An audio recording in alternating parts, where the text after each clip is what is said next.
Okay guys, so we are going to do the background for your big dragonflies and your baby dragonfly. The last dragonfly is still in the oven, but we are going to paint your background. So we're going to paint some flowers. So what I'm going to do is I'm going to show you my favorite painting techniques. So you're going to need a glass with some water in it, and I always add a drop of soap. That drop of soap, just a little drop, it just helps to keep the paint just coming off your brush really nicely. And this is, you can tell that my jar is clean, but you can see there's old paint coming down the side. So the first thing that I want to do is to add just a nice wash of gesso. So this is just plain gesso. So I'm just going to take and add some gesso. And so I like to just kind of drizzle it on just like that. I also like to add a little bit of a background color. So I like to add gray. And I just like to add gray because it's kind of neutral and it seems to go with everybody's houses, kind of no matter what color house you have. And I just like to add just a few drops, usually about 5, depending on the size of canvas. And this is just going to kind of prime your canvas, and that's it. That's all we're gonna do. Then I'm just gonna take a big old bristly brush. This one's been well loved and used. I love it. I'm gonna dip it in the water. Just to kind of, then I'm gonna get all the water off. So it's got a little bit of water on it. And I'm just gonna kind of go back and forth. This adds a nice little kind of hatched effect. The gray kind of just models in there. So it's not just plain white gesso. I just like to make sure that I get all the edges. So if I get real close, you can kind of see, just has a nice little mottled effect, okay? And I get kind of close with just my eyeballs, make sure I covered everything. Okay, and that's it, we're done. You have a little bit of paint on there, just go ahead and put it in your water, get that cleaned off. I'm not gonna clean up my board till the very end. But what I do need to do right now, to speed this up, is dry it. So we're going to use our handy dandy little dryer, and you can see it has paint on it from other times I've done this. Surprise! So let's go ahead and dry that now. Okay, so now that it is dry, you can kind of see the very nice color differentiation with the gray. Now I always buy my canvas boards prepped, which does cost a tiny bit extra, but it's really marginal, just pennies extra. But I like to give them a little bit of color in the background. So now let's go ahead and let's paint some flowers. So I am using a number 6 watercolor brush. Looks like this. Okay, I don't sell these in my store. You can get these in any craft store. Okay, I'm gonna go ahead and use an old baby wipe. It's been loved a little bit. And I'm going to start with some pink, and I'm just going to freehand some petals. Okay, so I'm just using some pink. I'm going to dip it back in the water to kind of water it down a little bit. And I'm just going to kind of start a flower by going out from the center, and I'm just going to kind of outline those petals. And I kind of like to do it kind of this way. Now this is kind of real. Notice how I'm holding the brush really high up. This is not a painting lesson, by the way. I'm just showing you kind of how I do it. Then I turn my canvas because I'm very one angled. Again, dip in the paint, come back. I'm going to do the same thing this way. I'm going to go out and up, out and up. The nice part about doing this kind of outline technique is that if and when you screw up, you'll be like me. You will. Don't say you won't, you will. Again, dip in the paint, then back in the water. I'm going to do it again. Out, out and up. Do it again. Flowers, petals come in all different shapes, all different sizes. Let's make this one a little bit more narrow. This one, let's make him up a little bit more. Dip back in the paint a little bit. Kind of extend this a little. I'm going to fill in the color kind of after I get the it kind of on the page here, or the canvas rather. And go ahead and fill it in then. Okay, so again, I'm dipping from paint to water just to kind of keep it a little bit fluid. Hope turning the canvas isn't making you ill. Make a nice little perfect 6-petaled flower. Okay, all right, so it's a nice kind of perfect flower. It doesn't have to be. You can tell some of these are bigger than the other, but I'm going to leave them because I don't like perfection. Now I'm just going to go ahead and kind of paint them in real loose. I'm still holding the paintbrush really high up because I don't want this to be real formal. I'm adding a lot of water to my paint because I want that kind of a watercolory look. You can see how nice and fluid and kind of light that is. If I don't get enough water, I'm going to go back into my jar. Remember, it still has a little bit of soap in it. That's just to keep your brush from, I can extend this line a little, make it a little bit fatter. Okay, at any time you can kind of play with your petal size. I'll show you what we're going to do at the end to kind of make it a little bit, make it pop a little. It's all the way at the end once this is dry. Okay. So we got a little out of hand, but that's all right.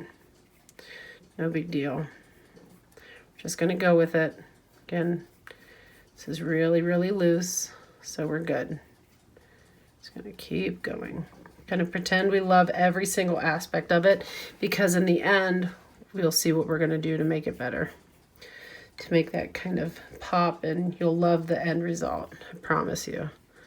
This is kind of like the opposite of playing with clay, where you want to be really precise, and if you don't love it when you put it in the oven, then you're going to hate it forever. It's kind of the opposite of that. This is kind of that loose and free kind of feeling, which may be why I've, in many cases, gravitated to mixed media in so many ways, because it's easily correctable. All right. Now over here, what I'm going to do, and you're going to laugh, but here's what we're going to do. I'm going to draw a star.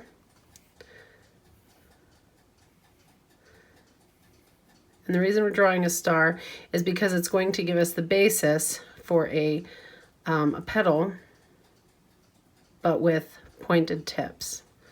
So again, this is going to be a smaller petal, okay, smaller petaled flower, but it's going to give us that base for the pointed tips, and I want to know exactly where I'm putting them. Okay.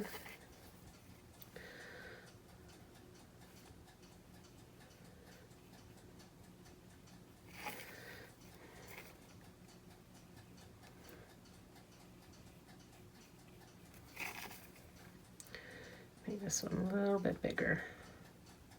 Kind of looks like a plumeria kind of a flower. I'm gonna make this one much bigger here, make it extend a little bit. Okay. Same thing here. Make it there. Okay. Keep doing the same thing. Bring your paint in and out of the water. This is just the way I like to do it. You could do this with watercolor too, but I really want that nice acrylic look in there. Okay. All right, so now we have those two flowers. I don't want a lot of flowers on here, but what I do want are background flowers. So now I'm going to take, and I'm really going to water down that paint. And doing the same thing, what I'm going to do is I'm going to press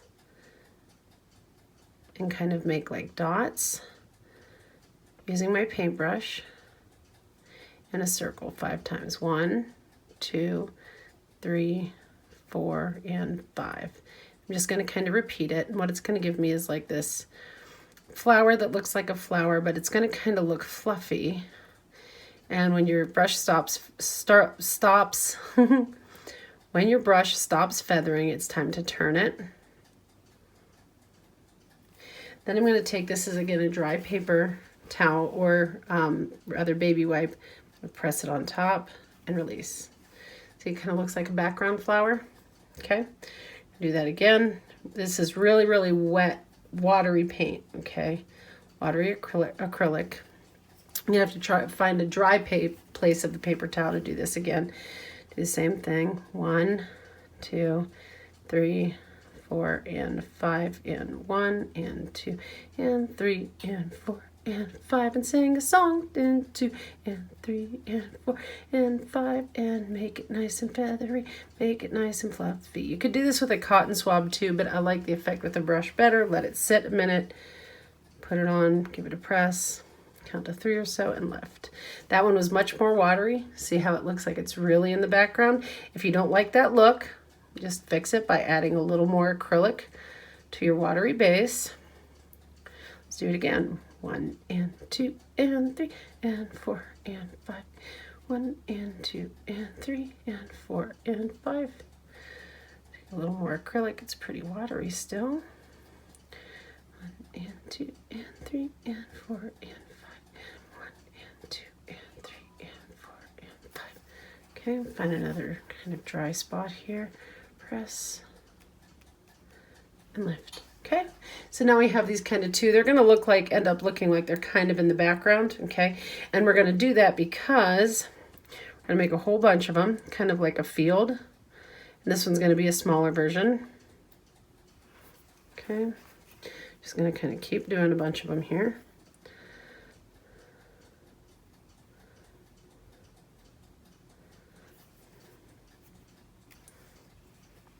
And the longer you press on them, the more paint they're going to take off. So we're kind of getting that 5 point or 5 fluff flower. And then I'm going to put a couple here that we're not going to remove the paint. So it looks like these are the flowers that are kind of out here. More kind of, let's say, prime time. Okay, those are the flowers that are going to be front and center. Okay, so now we have this little patch of pink flowers right down there. Okay, all right. So now we're going to put our brush back in. Now we're going to use, once again, our trusty little heat gun, and we're going to dry it. Ready? We'll be back in a minute. Okay, now visually, this does not make any sense to me. So what we're going to do is I'm going to go ahead and I'm going to keep adding some flowers, because if these flowers are here in the front, we need to add another little patch of those flowers back here so that it actually makes sense to your eye, like it would actually be a pink flower forest, okay? So I'm going to go ahead and add these and probably make the camera go super fast, okay? So one of the reasons that we actually sit and dry this is so that as you're working, your hand does not come up in to your paint. So that if it does, then you haven't like ruined your entire flower field, or field of flowers, should I say.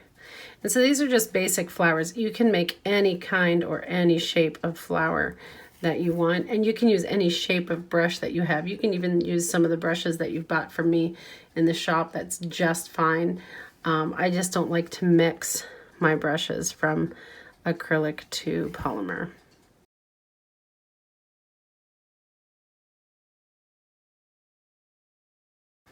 These flowers kind of look like dancing starfish.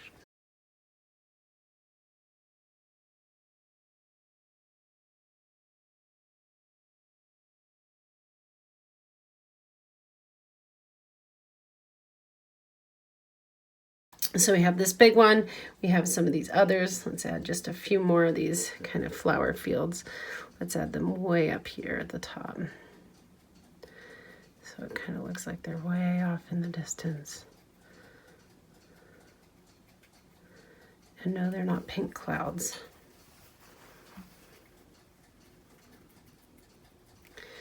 Add one series. Okay, that'll be good. Okie dokie. All right, let's go to the next step. Okay, so the next thing I like to do is I like to take, this is just a regular lead pencil, and I like to add a little line. And the reason I'm doing this is because before I do it in marker, if I do it in pencil, I can erase it. So I'm going to add a few lines here on my drawing. And I just kind of add them haphazardly, whatever way I'm kind of feeling like at the time. So they're all random, they're all different. There is absolutely no reason for any of them, except that this is what I feel like at the time. Sometimes I do an entire petal. Sometimes I do a portion of a petal, or no portion of a petal, or what, you know, just whatever, truly whatever I'm feeling at a time. It becomes very free and very artistic. So for this guy, we're going to begin to draw kind of his stem and his stamen.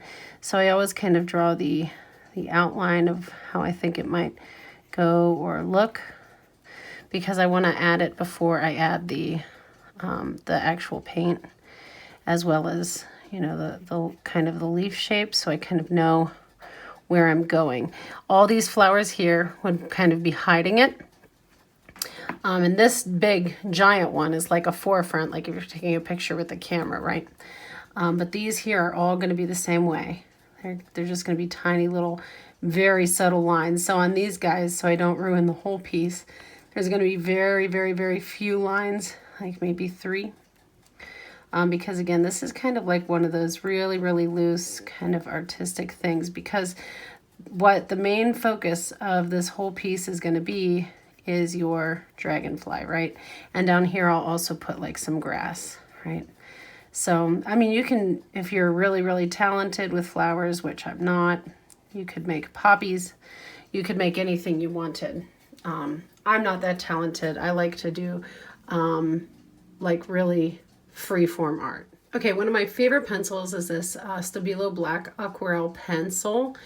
This is going to look like a black colored pencil, but if you get it wet, it goes to like a watercolor. And then it's permanent once it dries. So I really like these. So this is what I'm going to use to repeat the line work on the flowers that I just did. So let's go ahead and do that. So you can see kind of how beautiful and how rich and dark this is. And it's like totally making an impact. Now I'm pressing fairly hard. You do not have to press this hard. I will drop a link to this on my Amazon list so you can get this. You can also find these all over your local craft stores. These are not hard to find. They're pretty commonplace. You might have to buy it. I think these come in a pack though, last I bought them. So they came with like maybe 2 in a pack, and they last a really, really good long time. And then I'm going to show you what happens when you actually get them wet. Now, getting them wet takes a delicate hand, and I actually have a water brush. So I apologize, I'm right-handed, so I'm not sure how much of that you actually saw. But getting them wet requires a delicate, delicate hand. So we'll do that first. Let me get my fine-tipped brush here. Okay, so I just used these. These ones are by Azteca. Again, you can get them online. So let's go ahead and do that now. Okay, so once you have your brush, you want to make sure it's nice and loaded with water. Make sure the water is coming out. You don't want a dollop of water on your page, so I always kind of wipe it off. And then very gently give it a slight squeeze. And then you just want to touch just the tip. It's going to turn it almost instantly into an inky kind of a look. See it go? And it's just going to be this beautiful look. And then once it dries, it's permanent.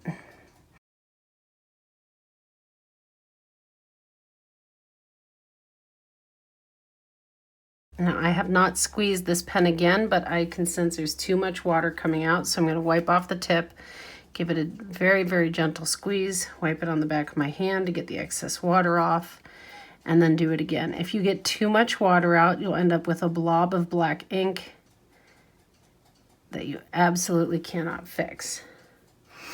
And that's not what I want. I don't want any blobs, no blobiosos. Okay, so, oops, let me show you here.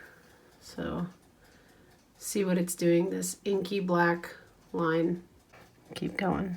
There are so many great craft supplies that are out there that you can mix with your polymer that it seems a shame to not mix polymer with other materials, especially for display purposes. Not everybody likes tchotchkes that sit around and collect dust.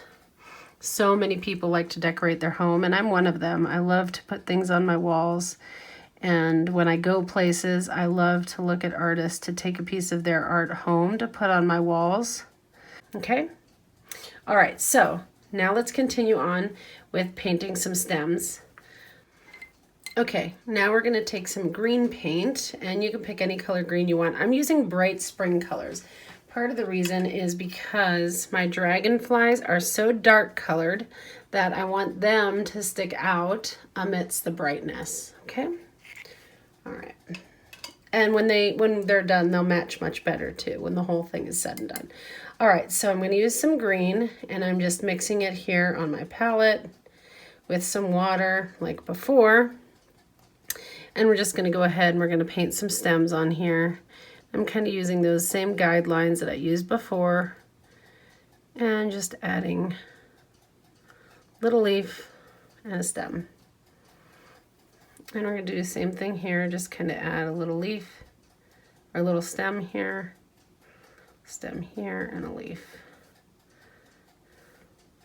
A little stem and a leaf. And once this is dry, we'll come back and add a bit more marking here with the black. But we'll do it kind of all here at one time. Okay. So again, I'm just going to take this Stabilo pencil, I should say. Going to add some lines here to these flowers, and just kind of here to the side of the leaf, Up here, that paint's not quite dry, but we did it anyway. All right, and then, yes, I was baking in the oven at the same time. Multitask. Go ahead and ink up these lines. One thing is that after use, your pencil, your Stabilo pencil, gets exceptionally soft and creamy. So make sure you have it nowhere near your heat gun, or it's going to get extremely creamy. Okay, so we have those lines added there. So let's dry those. Okay, the next thing that we're going to have to do is we're going to have to add something in the center of these flowers, because our dragonflies are so dark in color, with the exception of one who's extremely bright, because this is the female. Females are always darker in nature than their male counterparts. The male is much brighter. And we may not use both. We may just go with, the little baby here, the small one, and the large one. We'll see. We need something to kind of solidify this as a little bit darker. Okay, this color is called Goldenrod, and I'm just going to use a little Q-tip here. I'm just going to put some paint on my palette. I'm going to actually dip the Q-tip into the water itself, and then put the paint on the center of my Q-tip. And I'm just going to kind of make kind of a bubbly center of this flower. Okay, kind of like that. Okay, I'm going to do the same, again, kind of over here, just not as many.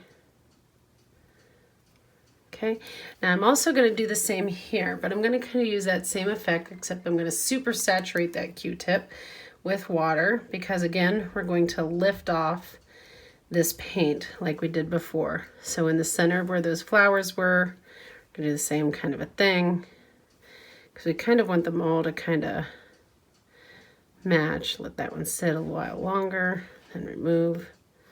Sit a while longer, then remove.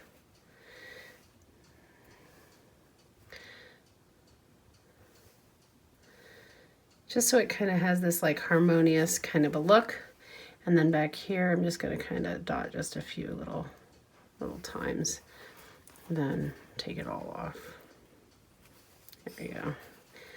A little too much. Let's see if we can take more of that off. And if you get too much, kind of like that, don't worry about it a whole lot, because in the next step, we're going to cover up a lot of this. You'll be very surprised. Okay? All right. We're going to do the same thing here, but we're going to let those dots sit. Okay? All right. So there we go for the center. And now the next part for the center is one of my absolute favorite techniques. This is a water-soluble crayon. And what I'm going to do is I'm going to take the tip of it, and I'm just going to twist it a couple of times to kind of give me a kind of a random, kind of a round, like it's the center. And some of them are making full rounds, some of them are making half rounds, and that's okay. Okay, there we go for that. Do the same thing here. Don't want to do too many of them. Do the same thing here. These we want to do just a few, I think, not on every one. Same thing here. Just kind of dot in place. Just kind of to give the idea that it's symmetric, even though it's not. And those I just really touch to the surface. Okay, so get an idea of what this looks like at this point. Okay. Okay, now in order to make the grass look like it's coming up from the bottom, I'm going to use this little green Stays On ink pad.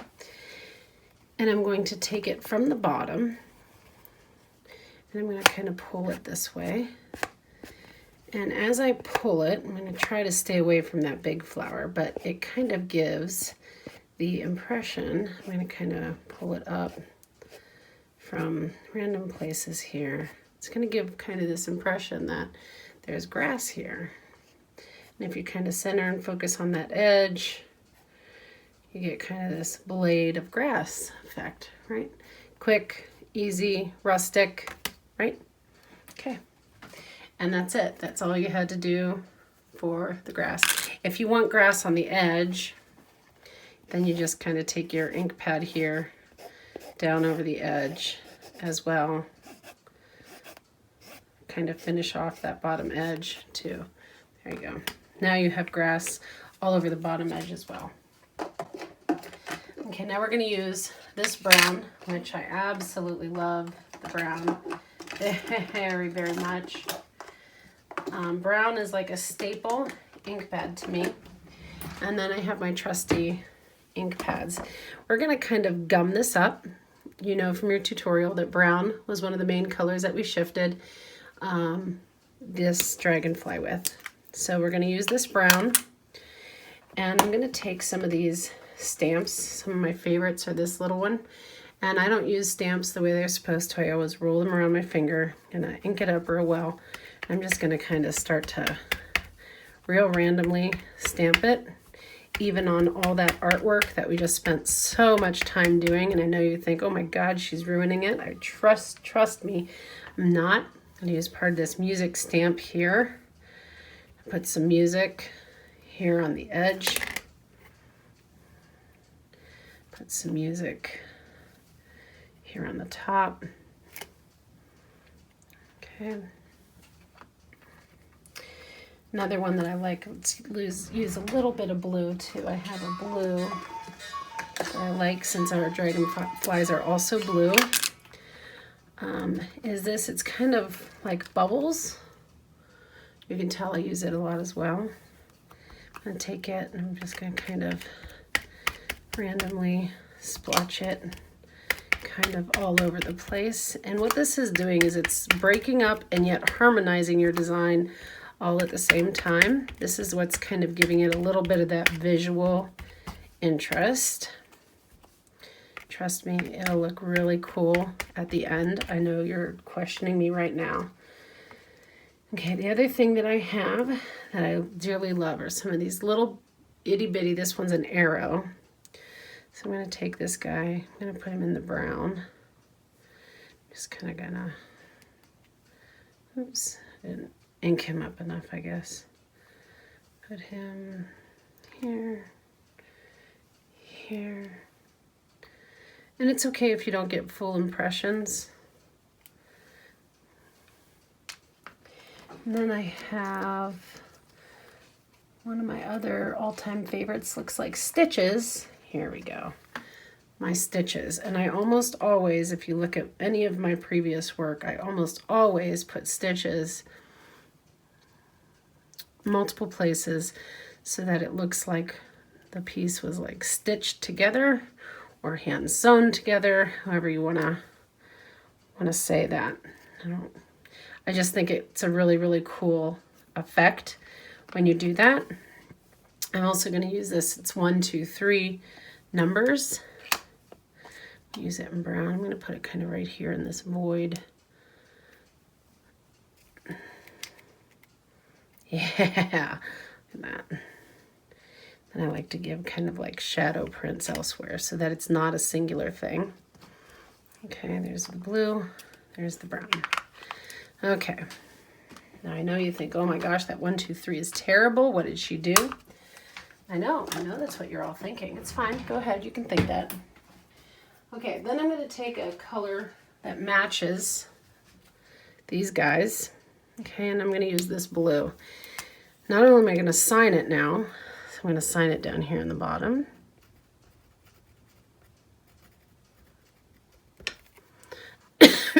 Pardon me. But I like to write things on it. So I'm going to write up here, I'm going to write love. And maybe down here, believe. You can choose the word you want to write. Over here, I'm going to write hope. Maybe here I'll write trust. Here I'll write faith.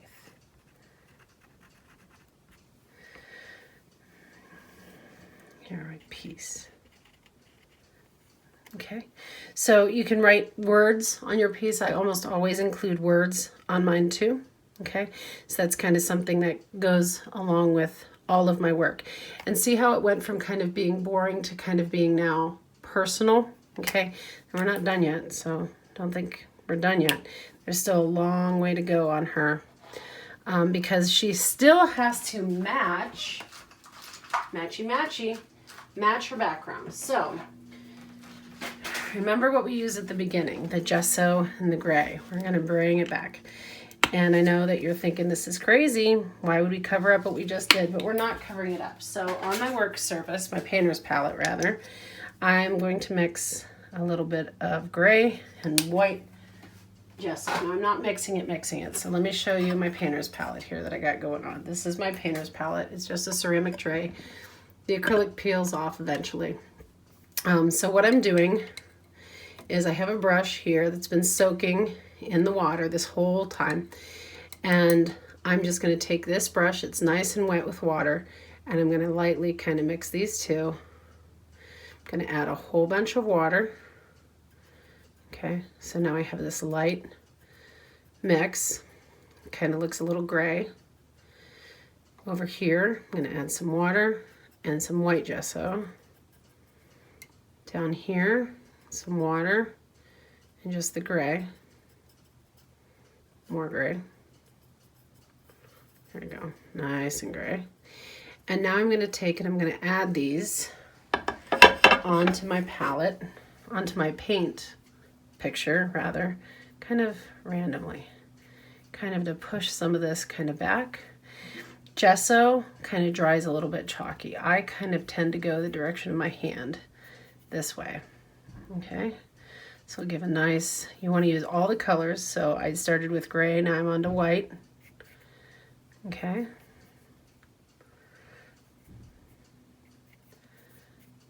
And you're just this, you want this to be real subtle. Don't go too far and cover up everything, but you want this to be nice and subtle. Okay.